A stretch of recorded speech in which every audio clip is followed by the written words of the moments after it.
시간 좋으신 우리 주님의 은혜와 평화가 우리들과 함께 하시기를 바랍니다. 아브라함은 믿음의 조상이라 불릴 만큼 위대한 신앙인이었습니다.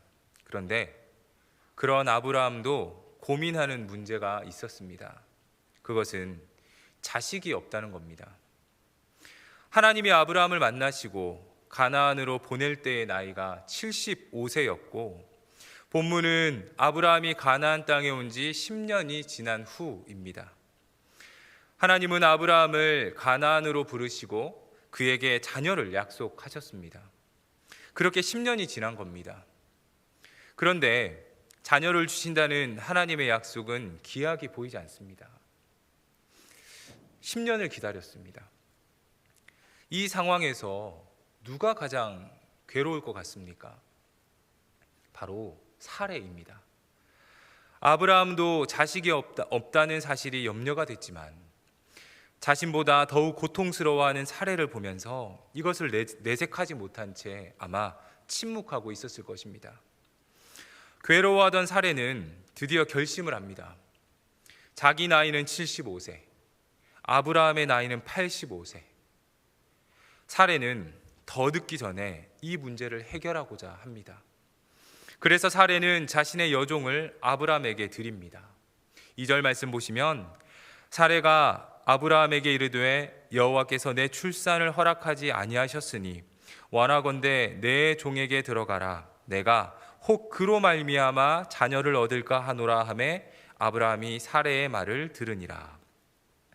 사레가 자기 여종을 통해서 지금 꿈꾸는 것은 무엇입니까? 그것은 여종을 통해서 자녀를 얻는 것입니다. 사레는 아브라함에게 내가 혹 그로 말미암아 자녀를 얻을까 하노라 전합니다. 내가 그로 말미암아 자녀를 얻을까 하노라. 이 말은 히브리 원어로 직역을 해보면 내가 그녀로 말미암아 세워질 것이다 입니다. 그러니까 사레는 이 여종을 통해서 자녀를 얻게 된다면 자기가 가정의 어머니로 세워질 수 있을 것이고 그리고 자기 수치도 없어질 것이라고 그렇게 기대하는 것입니다. 이런 소망이 있었기에 사레는 쉽지 않은 결정을 내렸고 그것을 행동으로 옮깁니다. 3절을 보시면 아브라함의 아내 사레가 그 여종 애굽 사람 하갈을 데려다가 그 남편 아브라함에게 첩으로 준 때는 아브라함이 가나안 땅에 거주한 지 10년 후였더라 말씀합니다. 우리 성경에는 하갈을 첩이라고 번역을 했지만 이 원어상으로 보면 이샤, 그냥 아내입니다. 사레는 아브라함에게 하갈을 아내로 준 것입니다. 사레 입장에서 보면 이 일이 얼마나 자존심 상하고 고통스러웠을까요? 그런데 사레가 이런 결정을 한 것은 아브라함에게 하갈을 아내로 주는 것보다도 지금 자기 자신에게 자녀가 없다는 것이 더 큰 고통이었기 때문입니다. 사레는 아픈 가슴을 움켜쥐고 어쩔 수 없는 선택을 한 것이지요. 아브라함은 사레의 결정에 순종을 했고 하갈과 동침합니다. 그리고 하갈이 임신했습니다. 사레가 하갈을 아브라함에게 주면서 바랬던 것은 무엇이었을까요? 아마 하갈을 통해서 자녀를 얻는 것이었을 겁니다. 당시 여종이 낳은 자식은 그 주인의 자식입니다. 야곱에게 라헬과 레아 두 명의 아내가 있었고 또 그녀들의 몸종인 실와와 비라를 통해서 야곱은 자녀를 얻었습니다. 몸종의 자녀는 라헬과 레아의 자녀가 되었습니다. 이것이 당시의 통례입니다. 하갈이 임신했습니다. 사레가 그토록 바라던 일이 일어났는데 지금 문제가 생깁니다. 막상 하갈이 아이를 갖게 되자 사레가 세워지는 것이 아니라 오히려 아이를 낳지 못하는 여인이라는 운명이 더욱 크게 부각이 되는 것입니다. 하나님이 자녀를 주시겠다고 약속한 지 지금 10년이 지났습니다. 하갈이 아브라함의 아내를 갖게 되자 하나님의 약속이 이루어지지 못한 것이 사라 자기의 문제 때문이라는 것으로 지금 확인이 되었습니다. 비참한 깨달음입니다. 설상가상으로 아이를 갖게 된 하갈이 여주인 사레를 멸시하기 시작합니다. 4절을 보시면 아브라함이 하갈과 동침하였더니 하갈이 임신함에 그가 자기의 임신함을 알고 그의 여주인을 멸시한지라 말씀합니다. 여기서 멸시하다라는 말은 가볍게 여기다 그런 말입니다. 여주인이라는 말의 원어적 의미는 강하다, 무겁다라는 말인데 지금 하갈은 임신한 후에 그의 주인을 무겁게 여기지 않고 가볍게 여기는 상황이 벌어졌습니다. 하갈과 사레는 하갈의 임신을 통해서 복종의 관계에서 대등한 관계로 바뀌었습니다. 사레는 하갈이 낳은 자녀를 통해서 자신이 세워지리라고 생각을 했습니다. 그러나 상황은 그 반대입니다.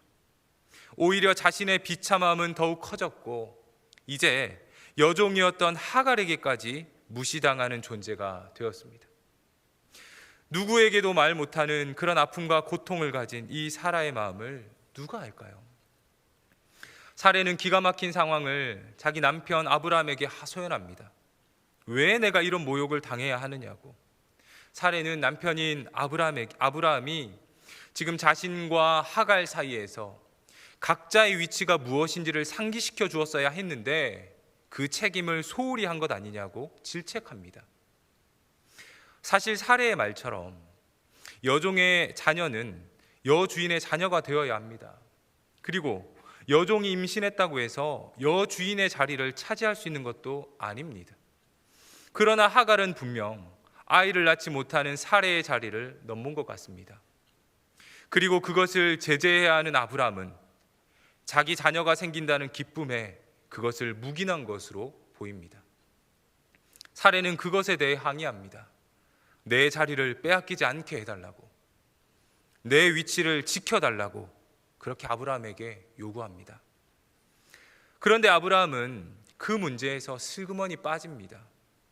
6절에서 아브라함은 사레에게 당신의 여종은 당신의 수중에 있으니 당신 눈에 좋을 대로 그에게 행하라고 말을 합니다. 무슨 말입니까? 지금 자기 아기를 가진 하갈에게 자기는 모질게 못하겠으니까 그 문제 사레 자신이 알아서 처리하라는 말입니다. 성도 여러분, 지금까지 이야기를 들으시면서 여러분은 사레의 마음이 어떻다고 생각이 드십니까? 자녀가 없다는 것 때문에 남편에게도 말하지 못하는 그 마음의 짐을 평생 지고 살았을 사레입니다. 오죽하면 자신의 여종을 아내로 두어서 자식을 낳자고 결정을 했을까요?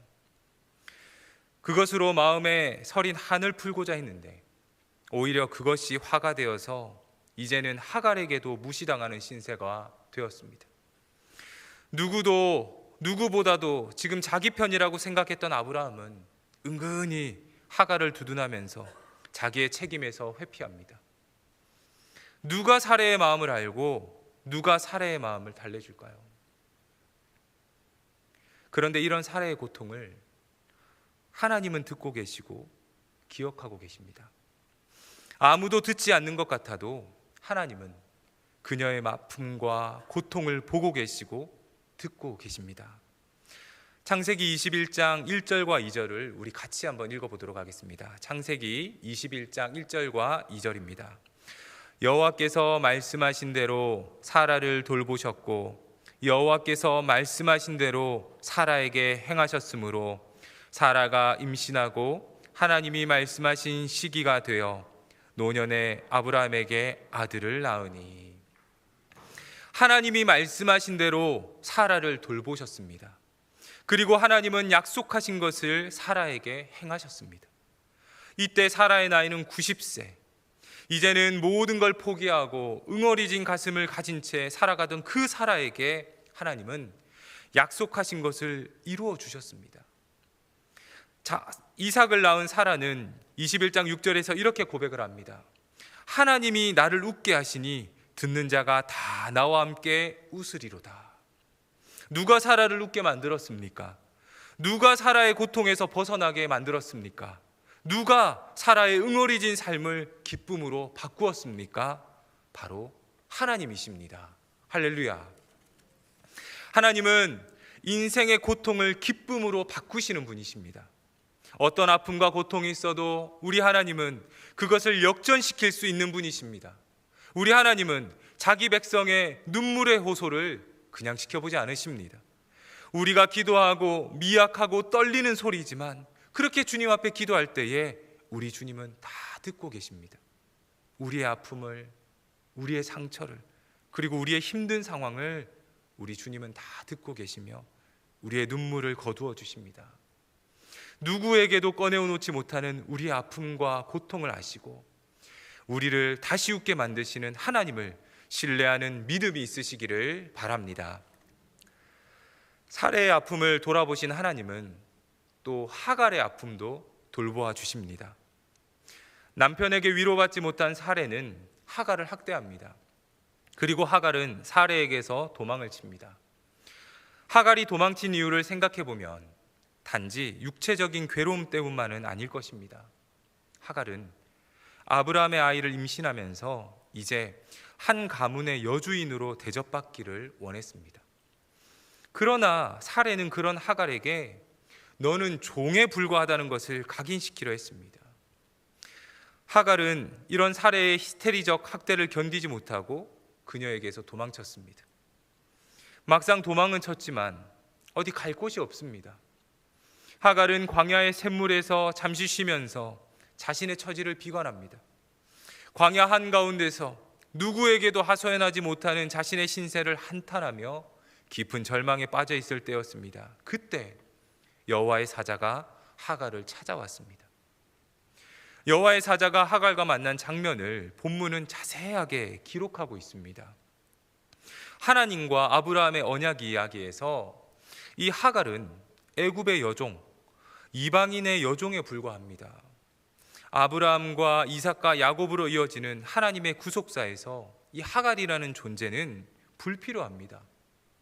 하갈은 그저 스쳐 지나가는 엑스트라 같은 사람입니다. 그런데 하나님은 바로 이 엑스트라와 같은 아무도 주목하지 않는 하갈을 그냥 두지 않으십니다. 낙심하고 좌절하고 있는 하갈에게 주의 사자를 보내셔서 그녀를 살펴주고 계십니다. 여호와의 사자가 하갈에게 묻습니다. 사레의 여종 하갈아, 내가 어디서 왔으며 어디로 가느냐? 여호와의 사자는 하갈을 향해서 사레의 여종 하갈이라고 부릅니다. 사레의 여종 하갈이라는 말은 문제 해결의 중요한 포인트입니다. 지금 하갈이 도망치고 있는 이유가 무엇입니까? 하갈이 아브라함의 아이를 임신한 후에 자신의 신분을 망각했기 때문입니다. 하갈은 사레를 자신의 주인으로 인정하지 않았고 사레를 무시했습니다. 여호와의 사자는 하갈을 사레의 여종 하갈이라고 부르면서 하갈로 하여금 지금 자기 자신이 누구인지를 생각하도록 만듭니다.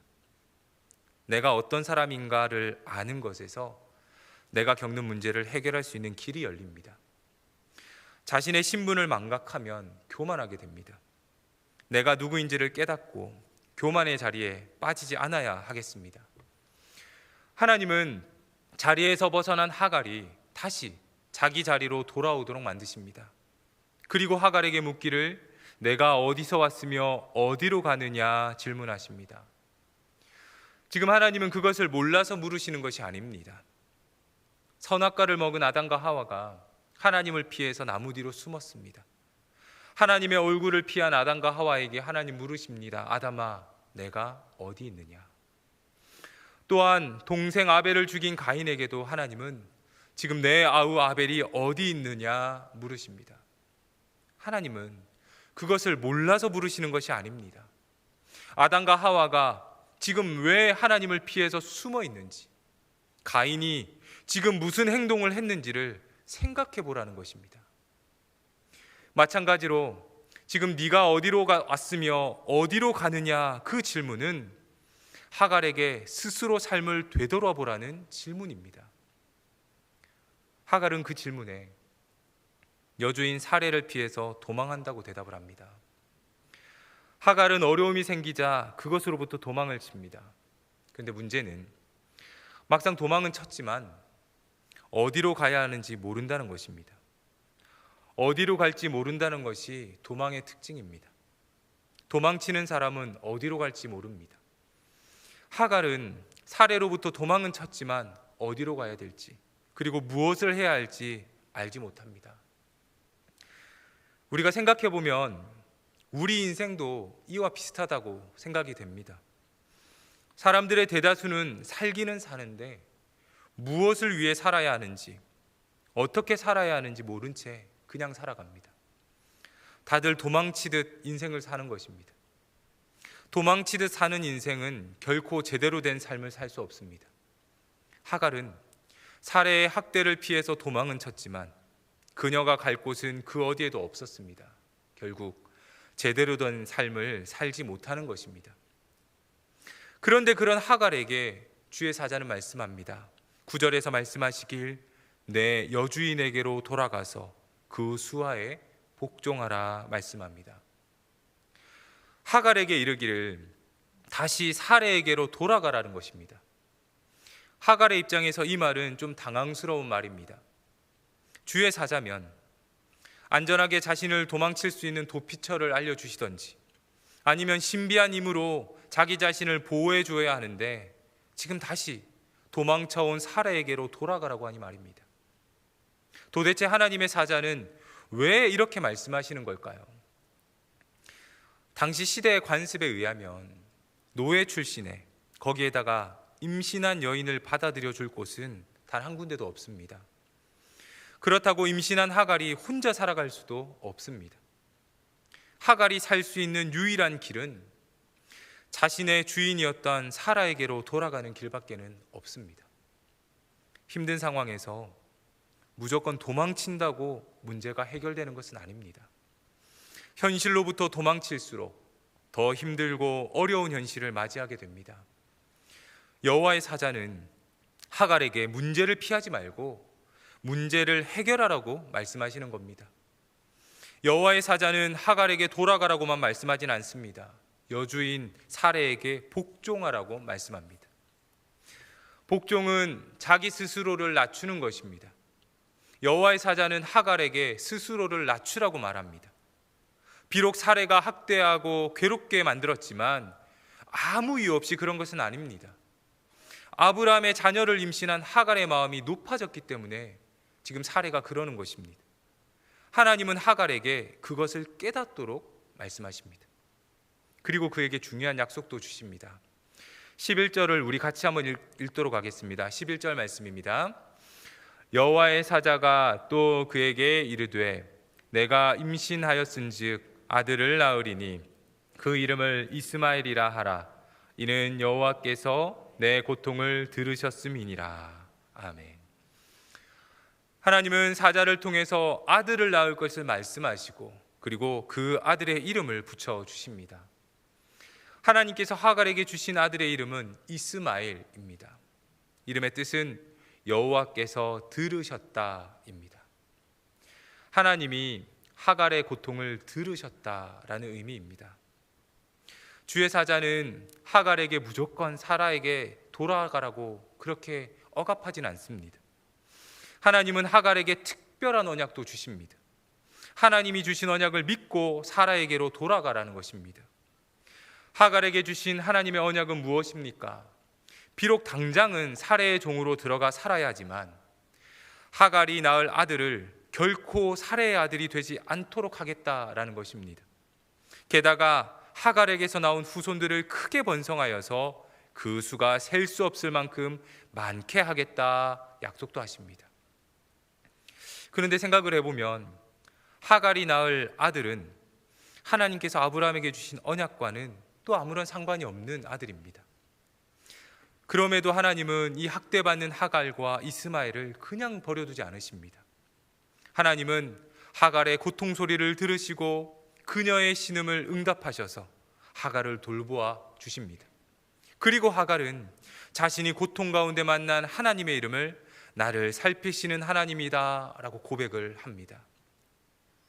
성도 여러분, 오늘 말씀 속에서 우리는 사레와 하갈을 통해서 하나님의 도우심과 은혜를 보게 됐습니다.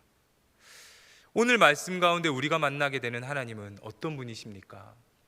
바로 우리 하나님은 고통당하는 자와 함께 하시는 분이라는 사실입니다. 하나님은 고통 속에 있는 사례와 함께 하시고, 그리고 고통 가운데 있는 하갈과도 함께 하십니다. 하나님은 아브라함의 하나님이면서 동시에 나를 살피시는 하나님이라고 고백하는 하갈의 하나님이시기도 합니다. 하나님은 고통 속에 있는 자와 함께 하시며 그들의 아픔과 고통을 돌보시고 회복시켜 주십니다. 지금 고통으로 인해서 절망 가운데 계신 분이 계십니까? 하나님이 여러분과 함께하고 계십니다. 그 자리에서 하나님은 당신을 지키시고 돌보시고 계십니다. 그러니 하나님의 은혜를 힘입어서 힘내시기를 바랍니다. 두 번째로 우리가 말씀 가운데 만나는 하나님은 기도를 들으시는 분이라는 것입니다. 하나님은 고통 가운데 있는 하갈의 소리를 들으십니다. 그 아들 이스마엘의 이름처럼 하나님은 하갈의 고통을 아시고 그 소리를 들으십니다. 우리 하나님은 주의 백성의 기도를 들으시는 분이십니다. 주의 백성의 작은 신음에도 응답하십니다. 하갈이 만났던 하나님은 오늘 우리가 만나는 하나님과 다르지 않습니다. 하갈의 소리를 듣고 응답하신 하나님이 오늘 우리의 기도도 응답하실 줄 믿습니다. 우리의 기도에 응답하시는 하나님께 오늘 우리의 마음을 다 토해내시기를 바랍니다. 우리의 힘든 상황을, 우리의 아픔을, 가족에게도 꺼내놓지 못했던 모든 문제들을 우리의 기도를 들으시는 하나님께 내어놓고 같이 기도하십시다. 하나님이 우리의 기도를 들어주실 것입니다. 하갈에게 이스마엘을 주신 것처럼 우리 기도도 하나님이 듣고 응답하실 줄 믿습니다. 이 믿음의 확신으로 어떤 상황에서도 낙심하거나 포기하지 말고 하나님의 응답을 믿고 기도하시기 바랍니다. 하늘 아버지 되시는 우리 아버지께서 우리의 기도를 다 들어주실 것입니다. 간절한 부르짖음 가운데 하나님의 응답의 축복이 있으시기를 주님의 이름으로 축복합니다. 같이 기도하겠습니다. 고통 속에 있는 자의 기도를 들으시는 하나님 아버지, 주님은 우리의 모든 상황을 아시고 우리의 상황을 다 알고 계시는 줄 압니다. 주님, 사례의 상황을 살펴주시고 하갈의 고통 소리를 들으신 것처럼 오늘 우리의 아픔과 기도도 들어 주옵소서. 삶 가운데 문제와 고통으로 주님께 나와 기도할 때 우리를 긍휼히 여겨주시고 우리보다 우리를 더 잘 아시는 주님께서 우리를 선한 길로 인도하여 주옵소서. 오늘 이 시간 주님께 간구하며 나아가오니 주여 우리의 기도를 들어 주옵소서. 어려운 상황 중에서도 우리가 주를 향한 믿음을 잃지 않게 주여 붙잡아 주시고 주의 말씀으로 우리의 잘못과 문제를 드러내실 때에 저항하지 않고 우리를 돌이켜 하나님의 말씀으로 바로 서게 하옵소서. 예수 그리스도의 이름으로 기도합니다. 아멘.